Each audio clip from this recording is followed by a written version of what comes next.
Kore ke hufanga mo henga hi tala whatapu kotoa o atu pe me heni ka ata mo e whainga maari e koni i he atani ke o atu e tau Polokalama nga maheni ko ia ko e FATUFONUA fo o pea mo PIVENI PIUKALA ki tonga eki o ko fia ke taitali rei ki mo tolo kainga ko mo ulava mai ke tau Polokalama i he atani pe ko whakataonga pe ke mo ulava sea atu pe tau Polokalama ke tau inasi kotoa pe Polokalama ko ia e whakahoko atu he wikeni pea neongo pe ko ha lahe ngahi fai ngahi mo ua pe mo ngahi fatongia ku whahoko ka ku hange koe ku ma whahoko atu pa mo PIVENI ma whenga pe ke lava whahoko atu tau Polokalama i he wiki kotoa pe ko kai fok ke puri tiki mo tolu ko ane pona whahoko ai e kempeni ko ia PIVENI PIUKALA i he wahenga tonga tapu fitu i toko mololo pe ku ilo pe koe ahoni koe aho nia hela ia lahi whauria koe ngā koe Polokalama na whahoko ane po ka neongo ia ku ma loto peke ma ke o atu ai Polokalama i ahoni pe wha malo atu PIVENI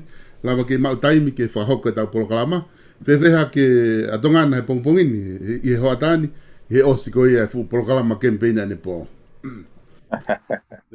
Mara bisaloi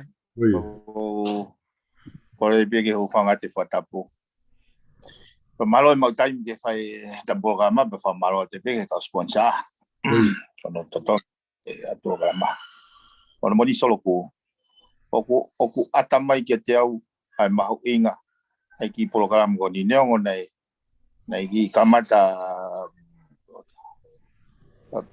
whaka apepe ni kamakamata talue mai peo oku mahino ka te au he oseange ai Polokalama ane po tau tola hipe kakai o na mui ta ki Polokalama nei mo to fisikau nei asanga ne po ko ne okune mui ta Polokalama po ni o lava i peo ne ongo i peo no lau mari e fitaula mai ai ko ni tuan nalo na fa mafana na ku mahuinga ia pito ni ala ko po ne po kau fo ke Polokalama ne po he foi clear demonstration ai whakau ko ai poate. Koi. Me ta o whelau e solo. Ko Polokalama ne po. Koi. I have no part to play ki Polokalama. Kau tak Polokalama le wa o mo e mau inga ko ai ngau pe mo kakai. Mai komit fa wahenga. Komit whakakolo. Au nau whenga wai aki le pe mo kakai. Au mo pe kakai nau tolu pe. Na hange na orchestrate pe e ha whahinga whaunga. Ka koe whahinga system ingo ko tānua kei solo ko whahinga ko ke tānua ai. Wai pe kau tamai nau operate me ta whake whaikawa. Nau nei kawa ke gitame a ko tau. Wai pe kau tamai nau orchestrate ta whake ke sound system mi. Ko tuto Polokalama. Wai pe kakai ke hea ke kau kuki Ai ko ai ke toa tutoa o whawhi kakai. Koi. He mau inga whoke a whikau ke a. Koi. Mau inga, wai pe whahinga o nau toki. I o whongi mai, nau toki i liu ho nau roto, he o se whanau he Polokalama. Koi. Ega kono mau inga whoke ke a. Kai ke whakatoa solo. Kai taha mea he whanuani ko campaign pe. Campaign pe. Ka ko tui pe, mahalo ko ha fo i o nganga pe, fo i culture pe ia. Toki ilo kakai e time fundraising ia, toki ai time campaign. Au maari veg sio ga whakaukau. E ko mahuinga pe ke tau unu whakataha pe mo kakai. He mama mo whakaukau. E wange ko lau ko e palovea pe kau Afrika. If you wanna go fast, go alone. But if you wanna go far, we go together. Au mahuinga ke tau unu whakataha pe mo kakai. Ka pau tau whe mau ke to go far. Karas ko nau whatahamu peo kai ke nau. Koloa pe ke nau tō ki loto ka nau alu na dolo. Kai ke te whakai kakai. They may go fast, but they may never go far. Ka sio. Ata ia na asmega awa ni po. Teta. O hanga he mama solo hanga whakaukau. E ngas mea o tala noa i he ni. O ne hulu. Ai hala whanonga whaituto ne kakai. Hi tau le white ngai me whaprikare. Mandu ke tata noa ngai system whaprikare. Mon lahe pito e piveni. Pea ku... Koe whake puri e tau luia. Pea koe ke puri he kakai kotoa pe. Ai iwi pea me maalohi ko ia ku mau he kakai. Pea ku tata wai pepe koe toko taha koe aku masiva. Pea ku mau lalo pe koe hano tuunga. I society. Ka kuia ia iwi lahi e ku mau he kakai. O whakahoa atu ki ngai campaign konu whakahau koe mau wakai atu pe me murini. Campaign atonga tapu uaki. Kau i he campaign na asia e iwi kakai. I he tokolahi e campaign ni. Peko campaign konu nai whakahau ko ane po i toko mololoa au. Koe kau mo ia e taha no whamu oni. Ai malohi koe iwi. O kakai ka utu o whakawhalala ia i he whaunga pa mo e whakawa e makatu unga koe o mo whakahau ko he nā. Peko hae whainga whaunga ko ia o ko mo whai. Ka kutui ku asia ngo foi campaign e ua ko ni nai whakahoko ko ni. Oia solo. O kau e foi structure i tōna tapuraki. Mo foi structure i tōna tafitu. Ko foi mo tolo ia ke mui kai ngahi wahenga. Tau mau mahino i pe is a continuous improvement. Te tau teka pe mo fuwe teka taimi. O whakalidei ia i pe. He whakaukau e whahinga ia. Koe foi common struggle pe koe movement koe ni. O ends he ataha walu. Koe whakaukau koe aku pe koe tōntapuraki. This is an ongoing process. Ke whakatolo loto ai mahu inga ia kakai. Ka pau koe nau koloa tau po taha nau whanau. Mau ngai ia nau kaha. Nau kau whai tutuni. Ia ngai mea na lahi e hala whanonga e whanuani. Mō lahi apito e piveni. Koe taha ia ngai mea whakawhiawhia tau wakai atu ke campaigni. Ko tui kulahi pe whoku mo ngahi campaigni o whakahoko i he ngahi whaitu ke he kehe pe. Pea koe campaigni o ku kei whinga ke whakalakalaka ange me tuunga kui ai. Pea koe ngahi campaigni hangai koni ko whatawhatangata aki. Tonga tau roaki mo tonga tau whitu. Ko o siau e campaigni ke tuunga o ku maalohi apito. Ai fai tuuni pe mo ala kia e kakai pe koe ke te lava hawhainga me e ke tauwhi taimi wala e kakai o fai hanau ngau e he loto fia pe mo e loto tau atain pe mo e mahino foki. Aia kone tuu ko he taini mi o ke iai pe whange ngai whi tuu ia o te whanau he ngai campaigni o kulere pe mo ngai campaigni o kei hoko atu pe ngai ke ia mo ngai campaigni tau lau mo hafua ka koe ke tuku ai ano whakamama e kakai he ku hange ko mea ko ku whaatala noa ke he Polokalama FATUFONUA fo'ou. Ko o fia mau e kakai ke nau mama, pe ko nau mau pe mahino, i he whakaukau ko ia, o ko tui e la pe kakai ke nau whai tuuni le rei au pito i he campaigni ko nau whakahoko. Ka ko mea whake tahai piveni i he tawhaaki ko ia, o ke fie ma pe me kakai ke na mahino i anga system ko fa ke tau filifale ale ai. Oye. Io, ki mo ke ula ke solo ko fie o mai foi tai mention ko ni. Ko ia. Ke whatoanga yang kakai. Ko hange ko mea whapaanga whika wak o launching e o campaign e o kola. Ko pehe o hanga he foi platform ko ni ko whakaukau e poate e pātoa mo whanki ko mit whawahenga ko mit whakakolonia e. O remove ai foi palo parema na se fa uhi pa mo kau candidate. He whakaukau ko ni solo. Hanga he ala mai pe kakai a hau pe ke kaupopo me mori o toko ni whakapaanga a campaign. Ko me taha ko whanga whakatoka ngai. O huri mōre wa stress ia be me whakafofonga. O whakakaukau ange ke loloto ange he hala whanonga whakapolitikare. He koe taha mea nau hanga o whakatoka ngai. Ko tui te tau wako pe mo al. Koe mei koe taime nia whai e fundraising. Lahi taha e kainga. Kakai. Weta pe koe coincidental o taimi. Pe koe men pe ke happen he time campaign ko toa pe. Kau ne haka kou tui o kune whakalawea iai. Kau candidate toko lahi. Ka pau he kai ke ai fui system koe ni solo.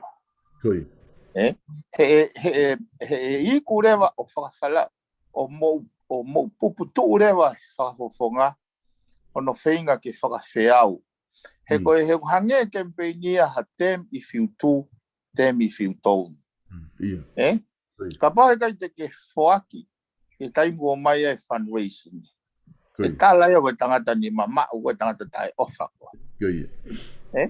Pea ka pau te ke whoaki e kampeki a koe tangata tufa koe koe tangata whatau woti koe. So, tem if you do, tem if you don't. Ka koe mea ni ko hanga whakatoka ngai.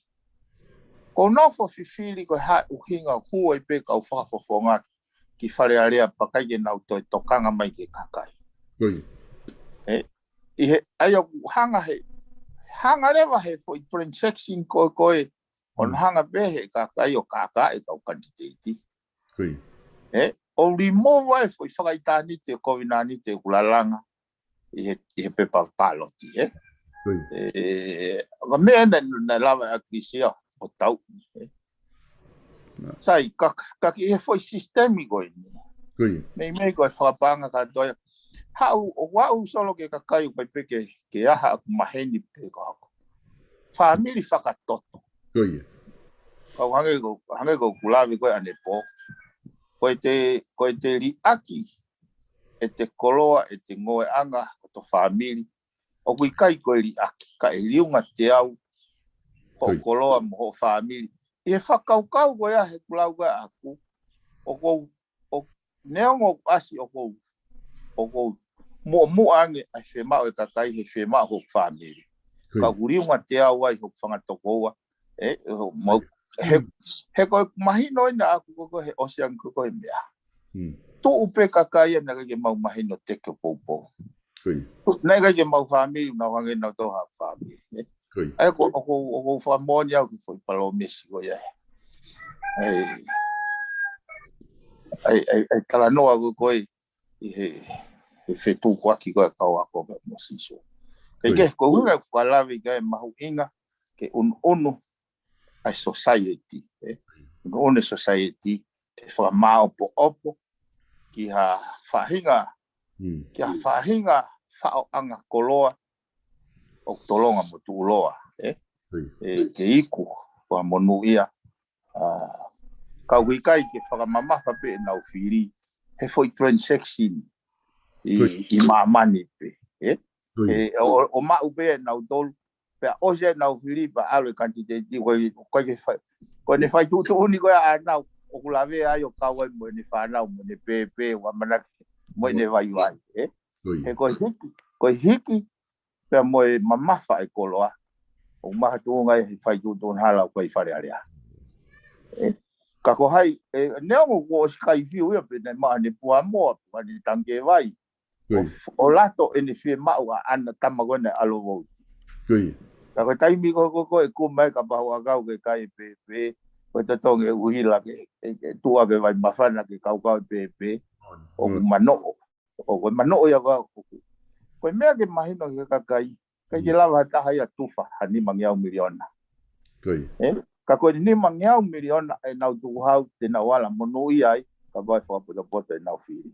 O kai maga tuunga e koloa ke ina he ane mo uanga mamani na u eke mau inga ya ke fatoka ngai he koi mau inga foi mechanism ngoni planga kai muri au nau tonei pe nau tolu ya koi o yo wai na wongo i he struggle common struggle ke toi tali u yang ke toi temukala yang ke toi mau bo ang ke toi account polo ang account ki pau na willingly pe ai fa inga to mai ka wa na lo na to ke announce na wingo they just wanted to donate because they believe in the cause oh no believe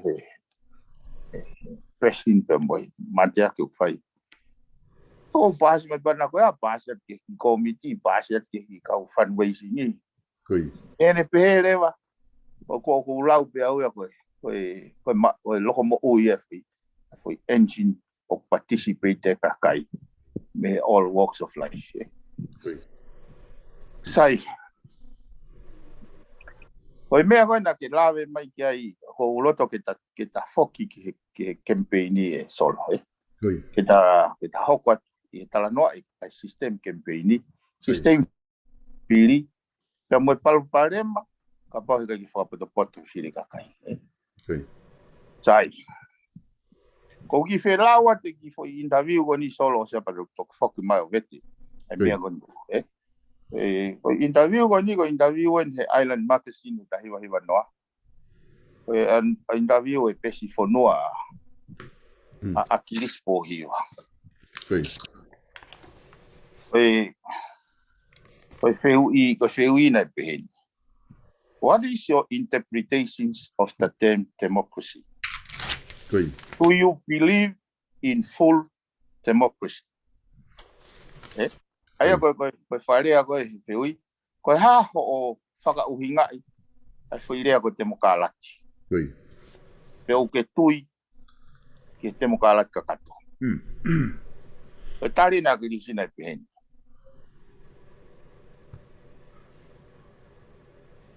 We are using the term democracy because there is no other word to describe exactly what we want. Ako no fare fatonga o mau ngau e pe ai temokalati ono inga he kwa ke to ya fo ile ke heia tene whakamatala i le lei ai mea mau fie mau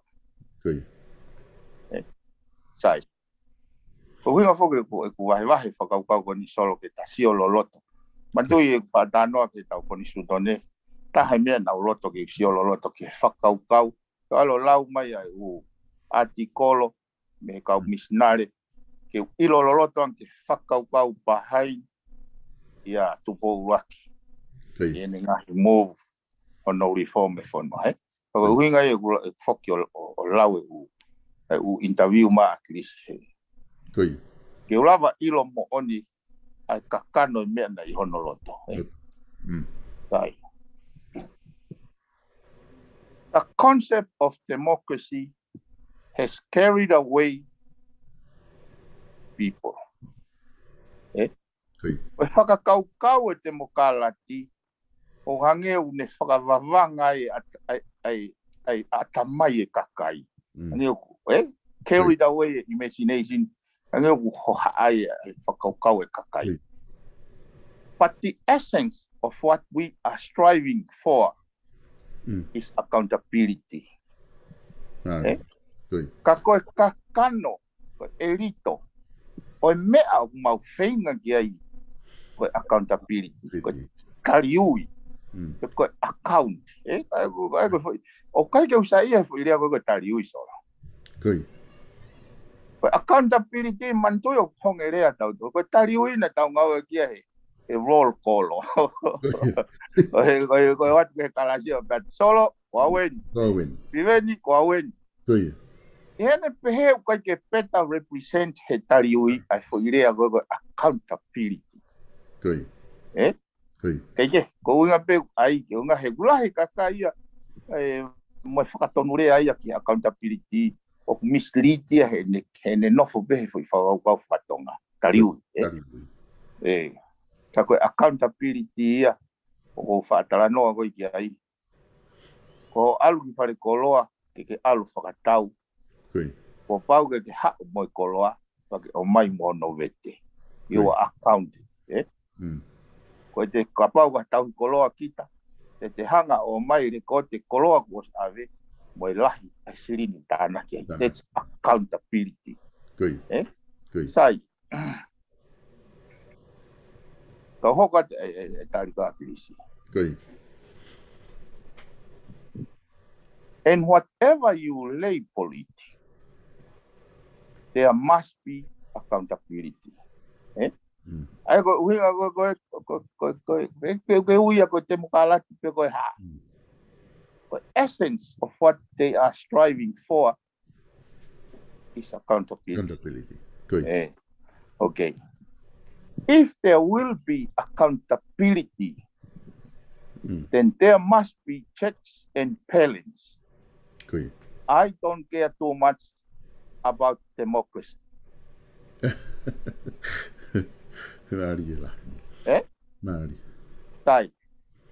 But I speak about democracy because democracy is the only system that could bring about accountability. If there is accountability, then we won't have to talk about democracy.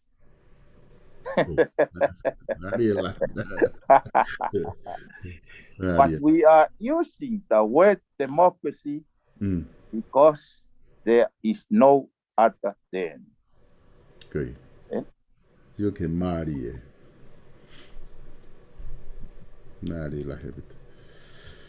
So the essence of what political reform na whenga kia akirisi pamoe o kau tanga takilotu na ako.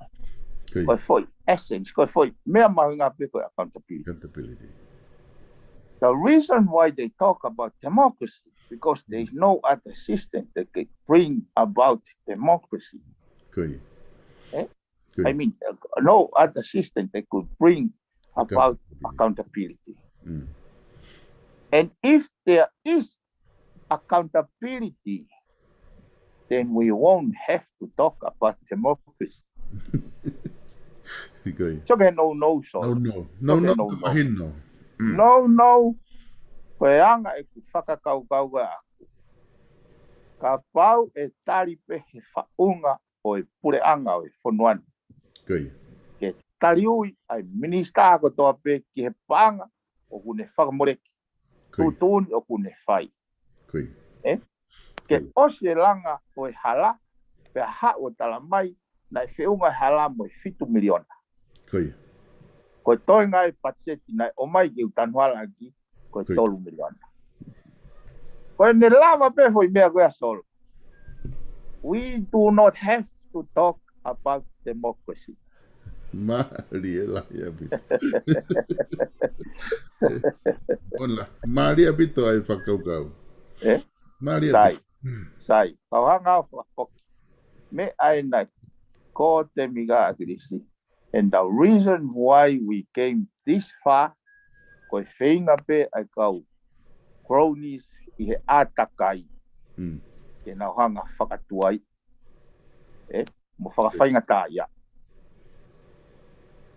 Ko so koe loto ia foi whaka amu ke tariui. Kau wai loto kau minista amu kau no pere ke nau tariui. Ke nau account. Koe foi whakarea ke nau account. Sai. Ko tōwholofola koe ne a whio solo. Te tātou te ulava o au whangatuku. essence of for tōwholofola. Koi. The ultimate outcomes Mm. in the tōwholofola. It's all about accountability. Accountability. Eh? Ona. About the ke whoki koe ki he foi kakano tōwholofola. He even went to the extent of foi whakarea ko ni solo. Toko lahi a ki mautolu, na mo o campaign a ke whai totono. Koi. Ka ko whi ia ai report e kau minister. Koi. Eh? Koi. He's demanding accountability. Koi. Eh? So kene wharea taha pehe, kai ke whai he wharen, hono whatongia ke sivi, ke whakapapau o ku whakapoto, hono whakamoreki he pure anga o e aho, ai paanga tu hawa e kakai whanua. What is that supposed to mean? It's about accountability. Koi. Koe uhenga koe ni solo, he koe erito o e mōmeni o whai he patoa. Koi. Ai pe koe na ki tok whanongi he klau. It's about accountability. Accountability. And thanks God of how and afio and demand exactly the same thing. Koi. Oi lahi pito. Maria pito piveni fi whakaukau e te sia tuki ai ki mo ke te hoko atu pe o whalolota fi whakaukau koe ni. He koe mea whuki aku lahi ai ngahi longo a ia. Ai aku o hange koe whakahua koko ta whangawe aki. Lere toko lahi he tau moho o pipiki na tolu he demokalati ma ngahi mea ku omi he demokalati pipiki toko lahi i he ngahi whakaukau ke he ia o mai mei muri. Ka foi iuho na ia ko essence na foi whakaukau ena ku ke anga o mai ai na hiki na ia porque fe tau ko ia ngai tau ki mu atu ko na hiki ai a krisi ai a whakaukau. He ko mea pe hoko. I whare alea ko i nusilani e piveni o ku kau minister o koe taimi o ku taimi ko toa pe ku ange whamahina tolu kuata. E ku to whahe tau. Ko pau ke nau report he whare alea na nga fefe na ngawe ake paanga au ke na utu puna ki fe utu na me alere ko ha me na ngawe ake ki ai paanga ko e tuku hawe fonua una report he kota kotoa I fare area pe kula vareva ai pare mia ne talange minister ko fula he fa more tu hifo o talange pe fare area nga me ko o ku ia I morin accountability ai ko te ke taula wa 5 me ga tonga Maria.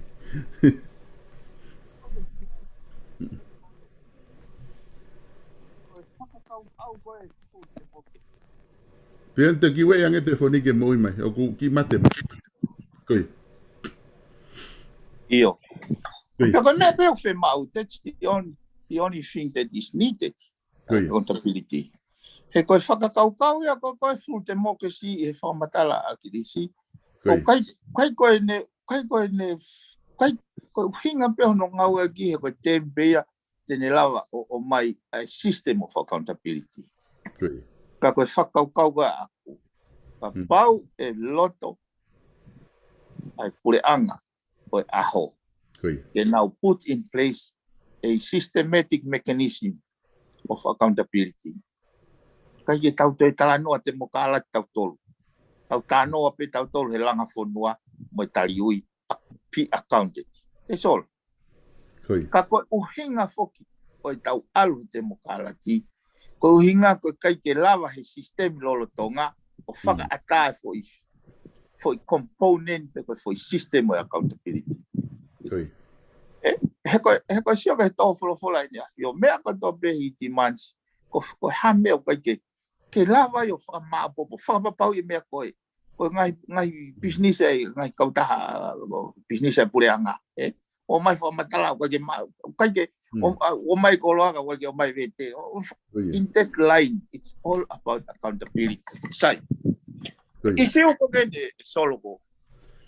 O no fai campaigni, Kako kau au he ho haa I he isi ugo ya. Ko tōwholo fulana ni pehe. Ko ia I o ku mahu inga ke kakai to tong tu hau e whanuan. Ke whapoto nau whiri. Pea kulahi e kakai o kunauhanga whakalea, e nauhanga o define ai whairea koe whakapoto-poto. I he nau whakakaukau pia nau tō. Na ki campaign ia a tonga tapu ono. Ai minista a koe mei teki. Na ere ai minista ako. Ai kandidata tonga tapu tolu. Kake whanongo e solo ko tui pe maha te ke mau. Ko te toka alo play. Koe whakarea ni he minista ako.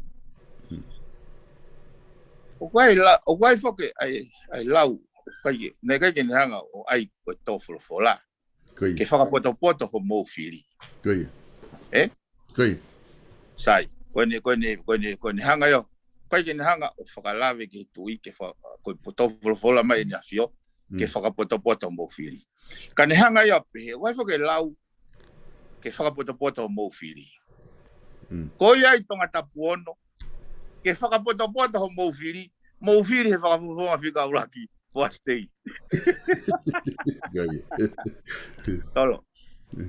O kou whakapapa pēo ke minista ako. O kau ngā mea. O kau ngā ue. Au kai yo amanaki au. Koe anga i ne whakatondea ki whakapoto-poto.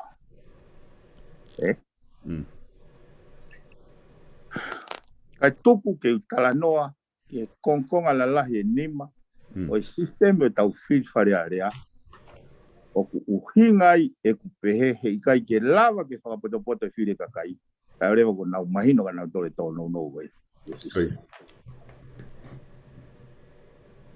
Kaha e matawaiwai he kio ke sistemi.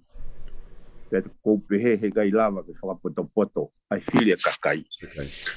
I he koe raki he tolo pe solo he tū koe e konistu toni. Fu whaala he matapā o ku hū mai e kau kantiteiti. So koe criteria in ke lava, ke whakatu ai, ke hoko koe, ko ha kantiteiti wharearea. So koe criteria ka pau pe o hui kai ke whaha, pe te ke whakasesere.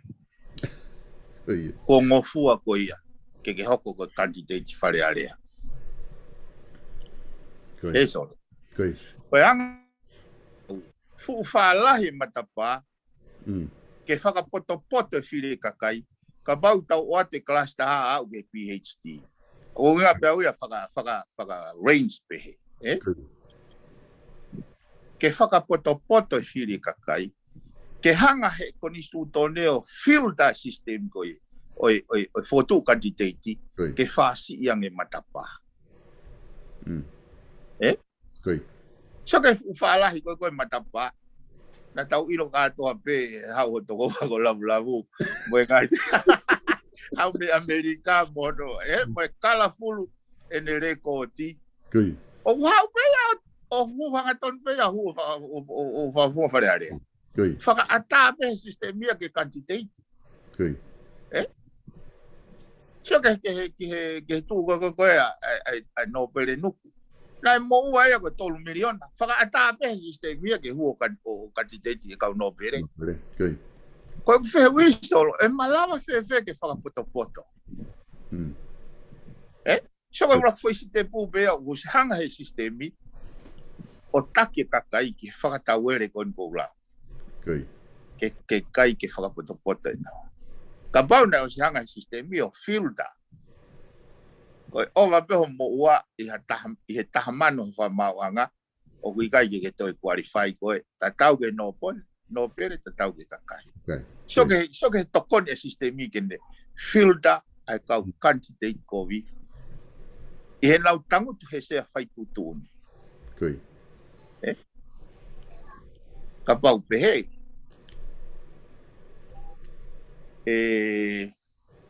Minimum ke first degree ka ke toku flava ke fotu kandidati. So ke lava he sistemi o filter ke hao e taha koe ki loto. e tene malawa fountain e whakafofonga minister paremia. Ka tene hanga re mai o tokoni e kakai ke ua e pure whakawahe fuoloa inu kawa pe hatahaya. Pe nau maheni, pe a whiri mai a ki whare area. O sio ke mata vai foi sistem ko ya. Pa tau pehe atu leo ke kakai e nau whiri whakapata. Kana mei whakapoto hatokoni sistemi ke ai matapa fotu kati teiti ke whasi ke ne lava o whiri mai pe sistemi e kau kati teiti o nau o stao. Kai tok whai e pe hono sivi. Mai ngai ako. Kai ke taha ia palpare mo kusio kai soa. Koe ua palpare mo kusio kai soa. Koe ua palpare mo koe whiri whawahinga. Koe whakakaukau koe whiri whawahinga solo. O une se hanga ritiu se whakaukau e tangata kanti teiti. Ke nofo pe ene tokanga i he issue pe hono wahenga. Sio koe mata vai le vai. Ngahi amanaki ko toa pe ene afio. Ene hau o talamai pai whawhi maari e whai whatongia ai whare area e whonua. Hau ia tō mai e ngahi amanaki whakalukufua. National interest.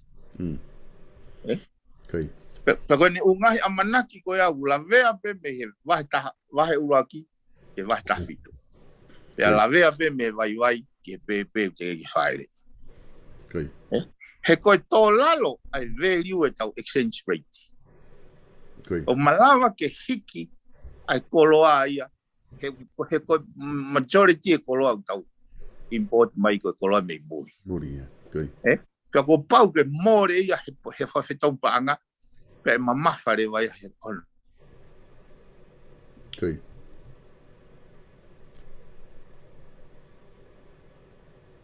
Ka wikai ke o mai ai whakafofonga. Whakawahenga ia. O talanoa mo e kakai he u isiu goia. O keiro isiu nau talanoa ai. Nau talanoa he pini vewe. Nau talanoa he tanke vai. Talanoa he whare lalanga. Talanoa he luo nau hala.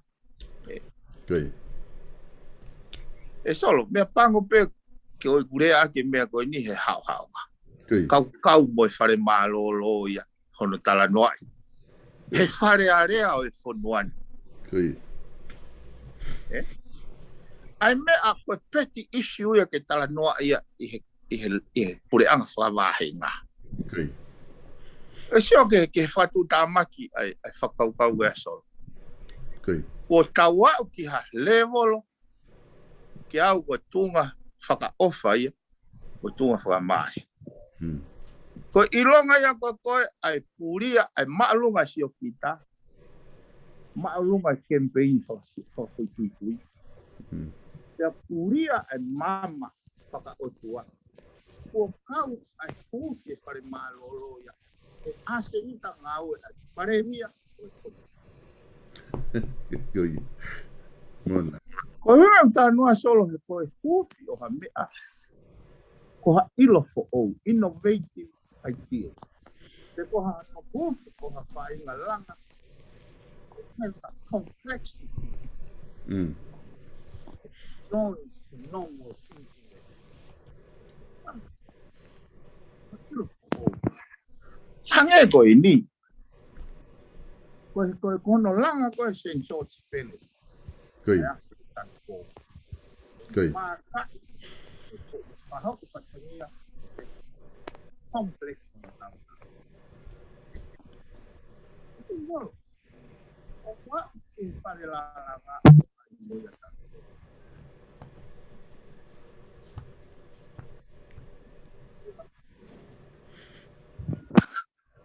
o que ilo fo o que fare la Mona. Sio que mata vai tau fili. E foi sistem fili. O no ritiu se whakaukau. Sai.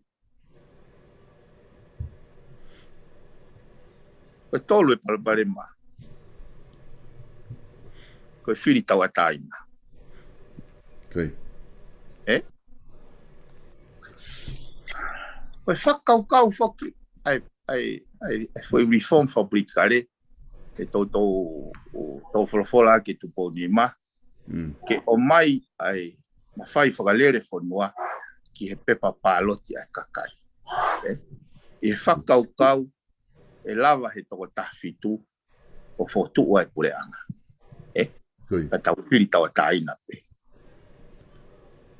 Solo koe uhinga e pehe he kai ngāu e sistemi ko ia.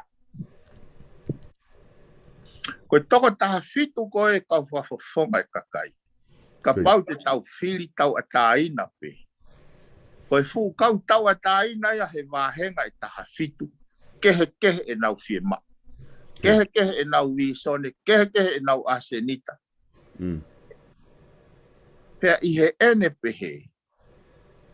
E whainga taa ke o se whiri. Pea tau whakamā o popo e kehe tahwhitu koe. Sai.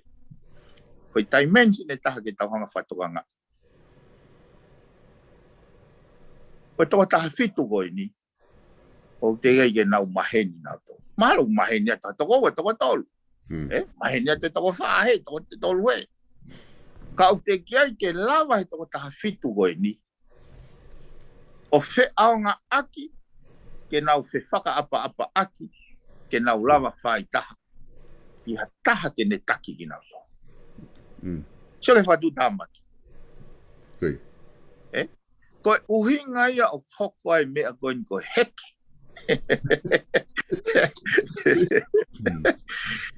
Pea kua pau ia ke heke solo.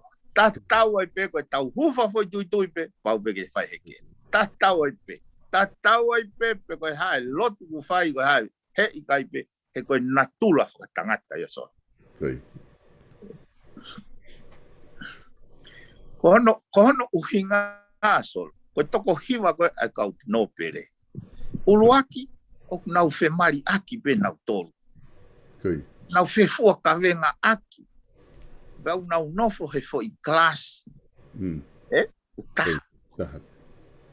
Bau koe nau interest to protect their interest. Ai fo interest o nau kalasi.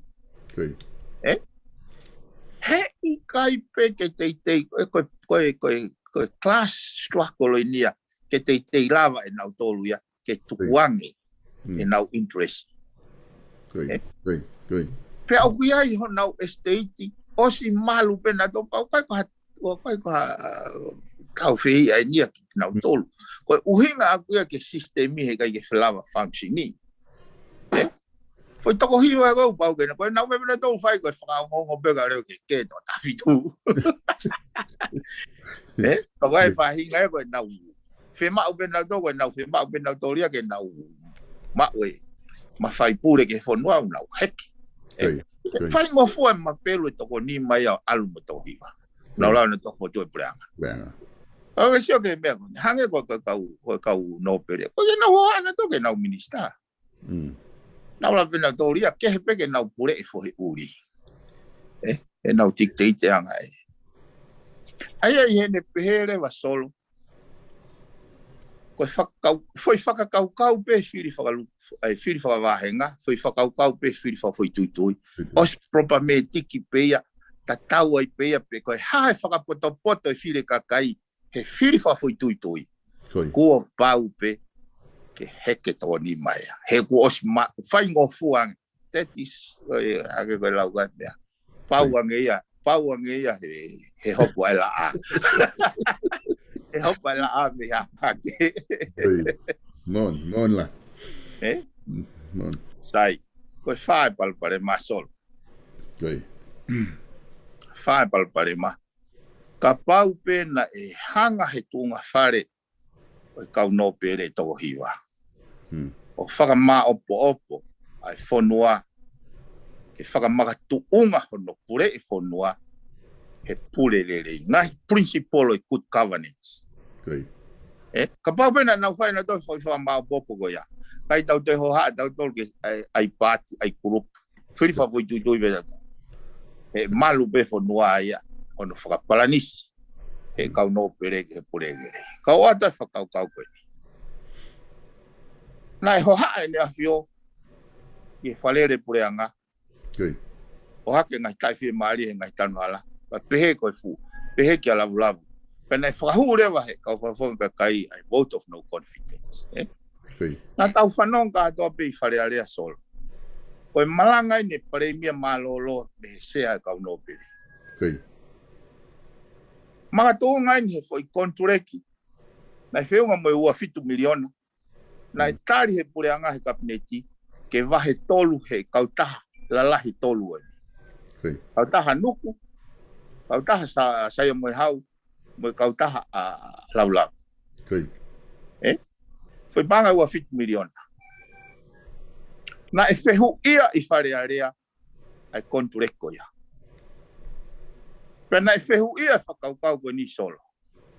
Talo e tu e historia e whanua te kei ke panimaka. Ai ni mai au nuku, panimaka ni masaya moe hau, panimaka ni ma alaulavu. Ke pehena ia hanau whahinga tau kei ki mua. Hala he lori mamafa, hala he louta, hala he pālou, hala he sāwolo, hala he sū, hala he talausis. He tausis ngā au.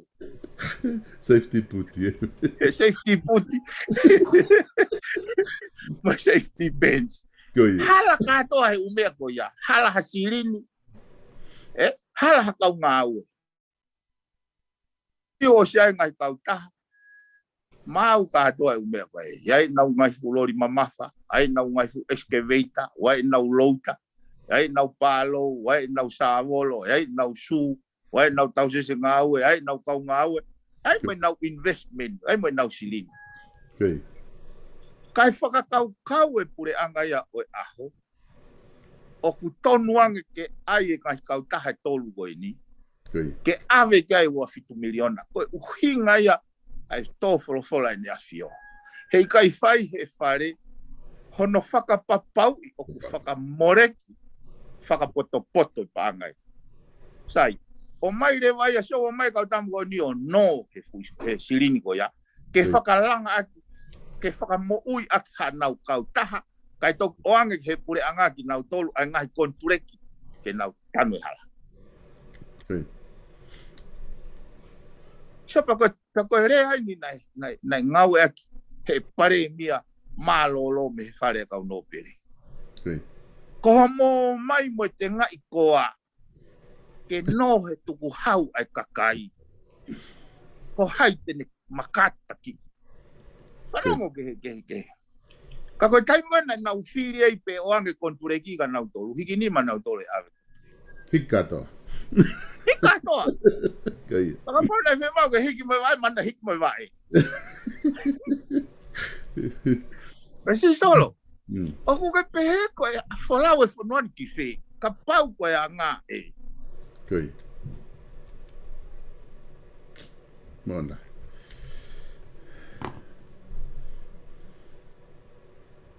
Koe mata vai whaka mui.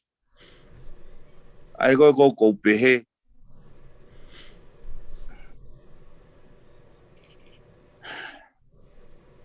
Koe whakatupunga ia. Koe longoa ai whanua talo e tauririu e nua nohongo fulu.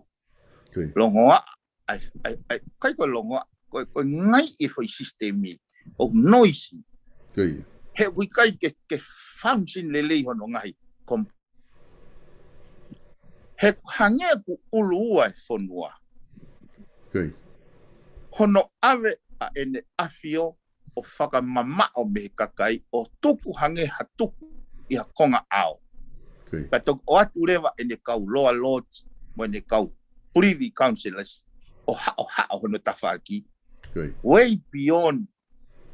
Foi hange pia ko koe ha foi tupu langi. Hange ha foi tupu re whanua.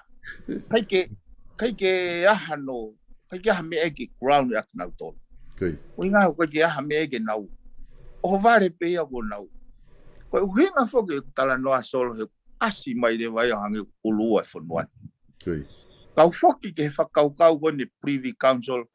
I he whakaukau koe o mafai ki mua mo mafai ki mui ko executive authority na no foi I he privy council o foi diriu he no ano ngo fuluke a hake a executive authority o no foi I he paremia ta mo cabinet he ko privy council ko sea ai tu I he cabinet pe ui le vai ko privy council pe na ai mafai ai ka koe mawhai he ose ai tau ririu e kupu ni mataha o ku transfer foi mawhai koe aki paremia pea moe kabineti ko executive authority ki au solo ka pau na I ke remain petu ia I he privy council hange ko whata anoa koe mawhai whakalere o whanua I he paremia moe kabineti ka koe taimi pe usea ia kabineti pe uire vai koe whatahatokoni pe koe foi taimia o whare ia ene awhio o whakatatau ki hangahi lao o hake me he whare area o kakai ke ne whakapas so ke foi whainga maari ke la vai foi whetu taki ko ia he kututone ko nistutone ke whakamahina taha ai meet ai paremia pe moe ne afio sio ka pau na mahina taha ene share I he kabineti ko ene iaipe ke whakahoko atu ai ngahi whakaamu ai kakai ke whakahoko ki ono whalere whanua pe ka pau aha mea tokanga kia ene afio pe ane tuku mai ai ka ke sio ke palpare masol toki hau pe hai ose tau tala mai halai. Tai fo fi mari ka dom. He osiane fu patsete fare aria ko. He tau malu fitu miliona. O te ke u pegula yang ia. Ani ko tau miliona. Ko patsete ko ya una fa moreki. Ka hawe amanaki na fio he osi ko o tau. Kai ke meet ene amanaki mo me fa tongia. Ko sio ko fa tu tamaki ko e kusio kono ave ai en afio tuku pion he witch ai kakai so how ke whakau ni solo papa na ke toki lau hifo ane afu ko foi lau e ua na pasi he tau whawhare area koe wano wata foi lau e ua koe foi lau pe tolu na tari ane afu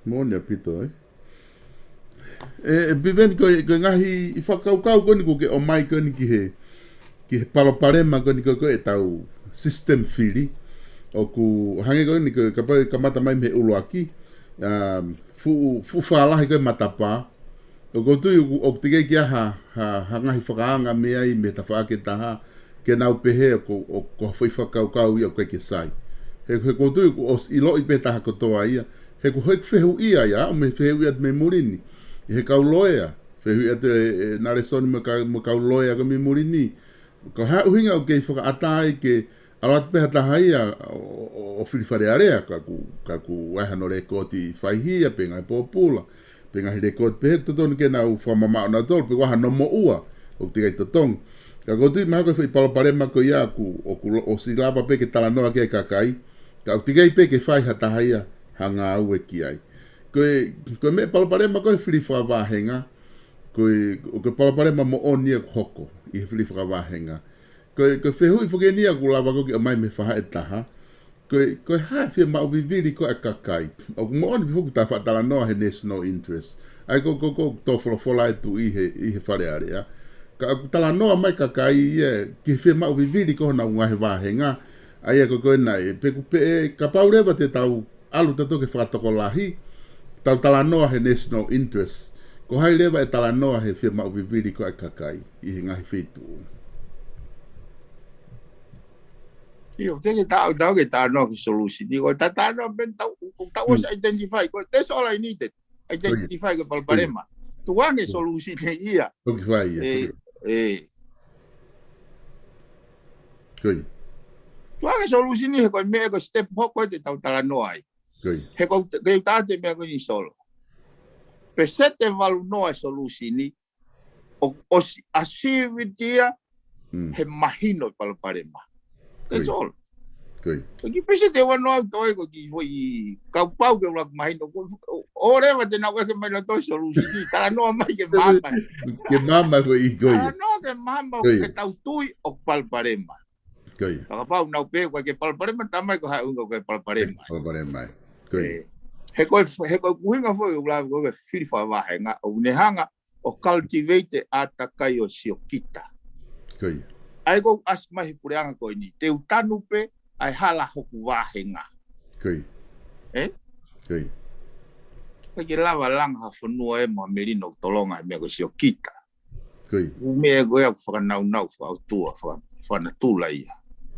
Ko kuhinga o palparema. Ko foi que Privy Council. Ko finga pe que clarify que ai fa que kakai. Na fai pe foi tu ia que hanga ko na kitara noa que ia pe tu i he kabineti ko foi mafai na fe ma o que i he kabineti. Ka pa ma va hei fu que tu ia alu o toki fili ia ene ka loti. Hanga ko na fagarea no fo na to he ao ka no fo atu e kabineti ia he. O fai fe mo tu hia ai ko hai ko ngani na tau feinga ki ai pe ikai ko hai na ne fai fe au e ko ia ko foi me fo que na ula ve fo solo na to fai he kau pau kon he asika o ilo ai osko ai Royal Commission he asika wa fe mahiwa ia ma tu ko ngau na fai fa le fo pikare wa ma valu na e ko miti ko tu per hake mo tu fa maula mi Britania ai ata ana tau velunga ki o FATUFONUA o Steven Halapua ko ripoti ko e na tolu e na fa o ia ka pa veve na ke ngau e kia ke fa ke he kai fonua li liufa o no mo fulu ko foi foto tu e nia ai kau ka ko ni he na implicate he asika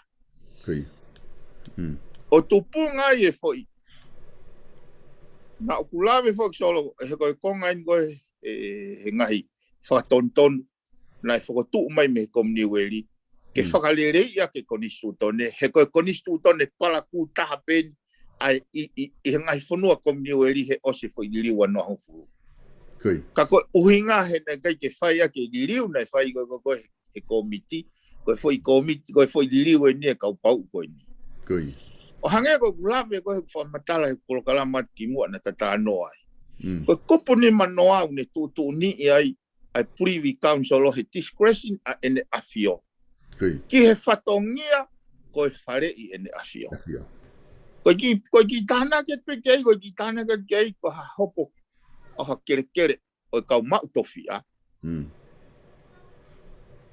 tu yo wina o tolkia ata tente ko te mafaia he ko konga ya ko ke nofo o fifili pe ka pau ko faka amia na afio ke o anga mafai tohi e ko ni sutone pe pe ni leva no tohi ko ni sutone solo e kupu tolu taha ko ni sutone o ku vahe tolu mafai pure fonua ai ki aure ka pau ko ame na fio ke anga mafai ke fata to koni tohi he koni stutone o ku vahe fa ai mafai pure fonua no we Mari ko poini ko elito fa kau tu po uruaki ke tohi ai lao he koni stutone pe afaka hoko ene pure o faka tatau ke koni stutone he ko funga ia ai mama Mai funga e whakapo uri nei whaia konoloto funga e wata Mahina pita PIVENI pakulahi whaka ngahi mea ko tau osia o mai kia he tau i lere mai peko ini ko tau osia o tau ke u mea ia kume tau toria ke koristu tone ke tohia mea ia tau ai pene uhinga tau ai pene uhinga o ngā kai peke tohia ko na ospe tau aki whinga pako hai mo oni ai mai de whaka uhinga ai mai de whaka uhinga ta whakangongo ai, o wale pe koe whi mea kwhai. Ka kua osan koe au, koe pe ke tohi ia, ke mahino mai hongi ke kua whamatala, ke tohi i ki loto ke mahino ka tau, whai aki pe.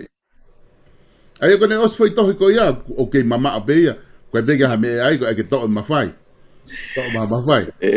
Solo. Kau hanga kau hanga o expressia e foi whakaukau koe tohi mawhai.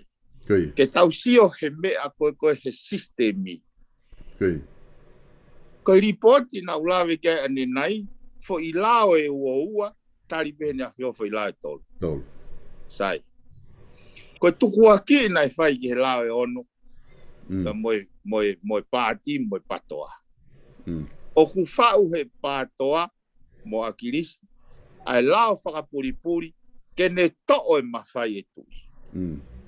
So koe whai tuku aki ia solo. Kau hanga nge ko au whako o mahino ka te au ai levolo e whao e intelekti.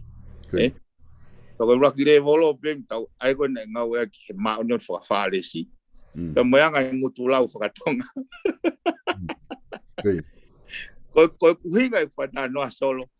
He i kai ke tau, he kai ke utui au koe tari ke whi tuaki koe kou peat.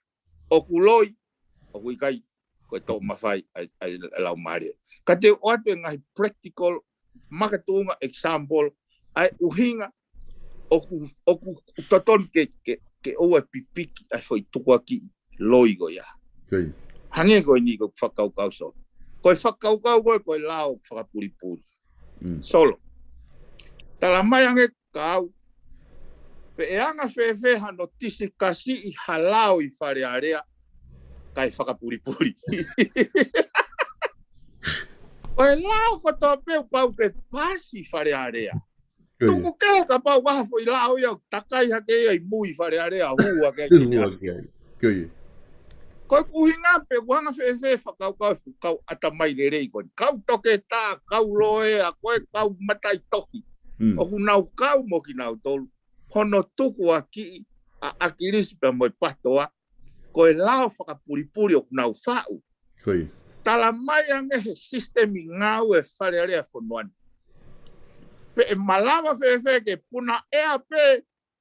Ai foi lao whakapuripuri a patoa me nau loki mohe o hanga tono tuu e konistu tone whunua. Koe lao ko toa pe koe uhinga tu poulu aki. Ke o mai e whare area, he koe kuonga e mama, tala no e lao he funga te ipire he mama. Sai, tau peherewa. Koe lao ke ne to'o e mawhai e tui. Solo. E hanga whewhe, ke aluatu pe foi lao e tuu he konistu tone, te ke fau mai e tui. Koe li poti koe ni. Whakapuna mai e tui e foi lao e tahahiwa, tali pe foi lao e tolu. Ka pau e o atu halao koe o atu ke to'o e mawhai tui. E lama e tui o whakapuna mai lao ko ia. E malama whewhe ke tui e kakai, koe whakakaukau e lao e ono ke to'o e mawhai. Hiran koe ia kutala mai he ripoti o e ahoni, whaunga ngā ue o whare area, o toki ao whanga tuku e tui ki halao, pea toki hoko ko halao. Ai lau whiu whai kai tala noa kau poto koe nasol. Pekai kai ke whamoni hua whai a i he lao e ono. E hanga e bea koe ulao koe ni waua koe nai. Mai no ngofua e. Ia, kona alas bana koe tuku mai kitua koe o si ia. Solo. Ai kula ki hange nia koe mea teke whai fuhu ia. O si rivia pena doria he mama au teke whai fuhu ia. Ai, o kunau kei mau ak whak solo. Koe taimi fo koe, o kunau turite ata mai kakai hange hakalai. Taimi koe, ka te ki kumala, kai lahi ono kai he kalai. Pa te hau pekita ai foi pupu, ai foi waakau, ka tui ono ki kofolo, ai foi kolos. O si rivia i pe kalai. Bebe ngataha ko fo uta. Ke mamahe a me ata mai kalai, o whakakau. Kai ua e mui whakamao non whakawharesi. Maria pito. Si. Maria pa mahino pito e whakaukau mo tala noa kou whai. Unga hak tano foni I whakaukau koe whiri, tā o mai ke konga koe ia, ke konga koe ne lao e o no. Unga ta huka takai holo pe ua I uisi koe ni he sistemi, o hulu taha pe whak piveni ke sistemi, ka koe lau koe ia. Hulu taha pe ngai mea katoa koe ni ke sistemi, koe pe ni taha ko maari ia I piveni he ku whanongo.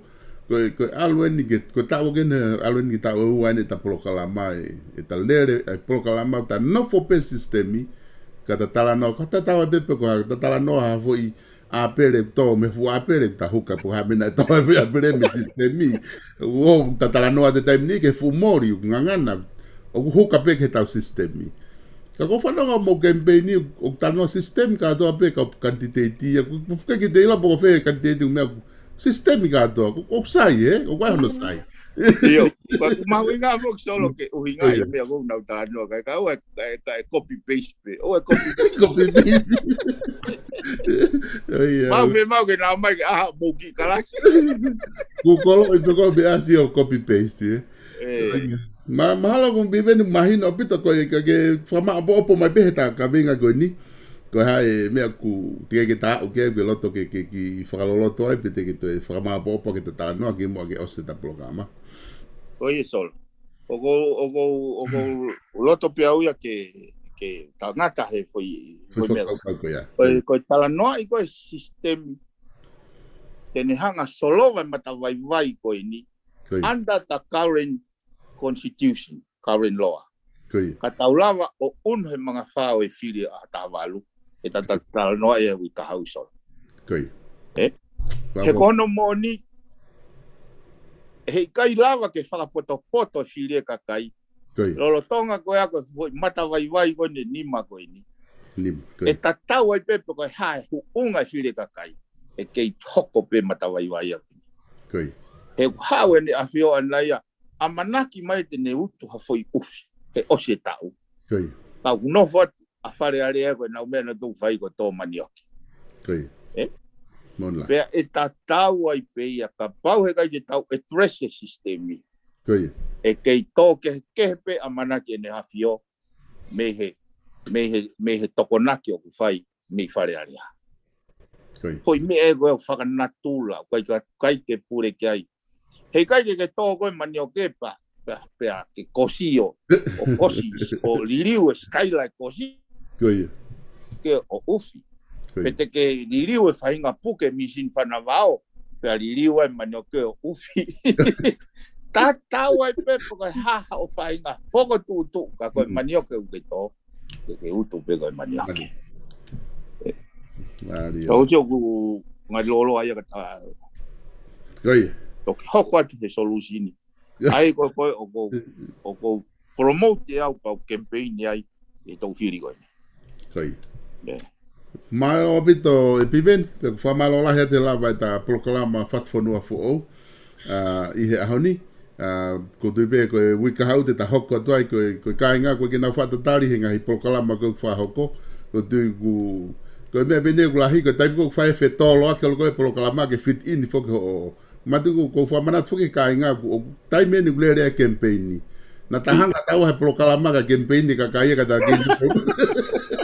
Kata kei nok me tawa whai tawa. Tai te tariri wa konyo le le campaign ni te. Kei kunga ke ta lere. Ako system pe o campaign. System pe.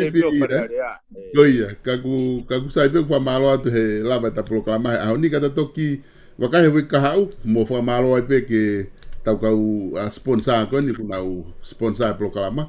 Kata mawai kata toki wheloki he wika hau piveni. Okay, malo pitsol. Malo ofat. Ko e lawa ia mo Polokalama ko ia mo e FATUFONUA FO'o pe mo PIVENI PIUKALA pe me tonga eiki. E kainga whatanga pe na iongole reia tu e tau Polokalama ka tingi mo tolu ki a pina. I he ahoni, tau toki whelonga ki he tau Polokalama hoko ka ku loto pe ke whamalo ia mo o atu ai kakai e nihi koe na nau honga ia. Unau loto ke nau hanga sponsor koe tau ngai Polokalama aini ko whahoko atu pe miheni. Ko e South Pacific Loans e kainga. Ki mo tolu ko toa pe ku mo fie mau no. Ona ki te afe pe me South Pacific Loans, no valu ngeau, valu, hiva valu.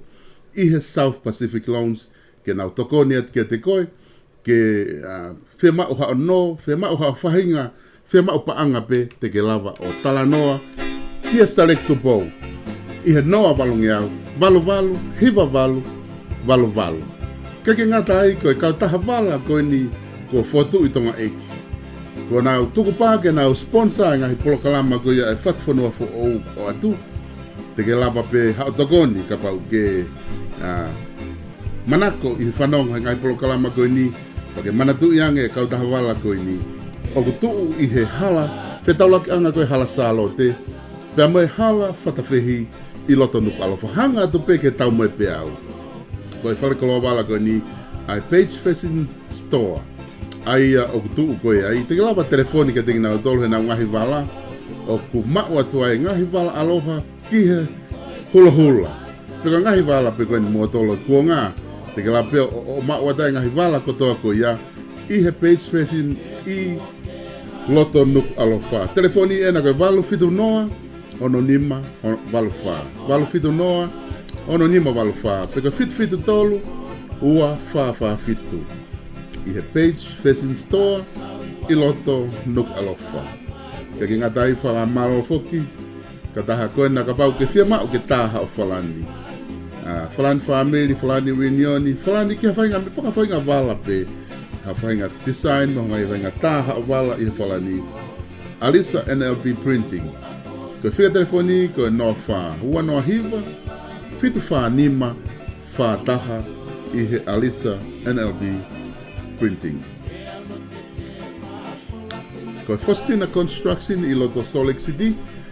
Te kalawa fitu taketing na tolu I hao whahinga fia maulanga pe. Una loto fia maria ke nau kau. I ngā sponsor ko ni. Valo no ataha. Hiva wha ono. Hiva no ataha.